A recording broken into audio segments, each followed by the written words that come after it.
ঢাকার হযরত শাহজালাল আন্তর্জাতিক বিমানবন্দর রেল স্টেশনে অভিযান চালিয়ে বিপুল পরিমাণ বিদেশি পিস্তল ও বিস্ফোরক জব্দ করেছে সেনাবাহিনী। রোববার বেলা সোয়া 11টা থেকে দুপুর 12টা পর্যন্ত বনলতা এক্সপ্রেস ট্রেনটিতে অভিযান চালিয়ে এসব অস্ত্র উদ্ধার করা হয়।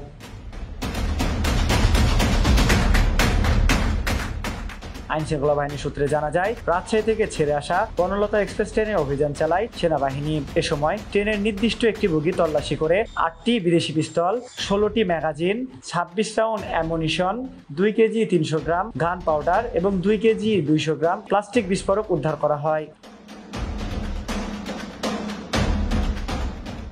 46 স্বতন্ত্র পদাতিক ব্রিগেডের একজন দায়িত্বশীল কর্মকর্তা জানান, গোপন তথ্য যাচাই ও বিশ্লেষণের পর সেনাবাহিনীর আভিযানিক দল সুচিন্তিত পরিকল্পনা করে অভিযান চালায়।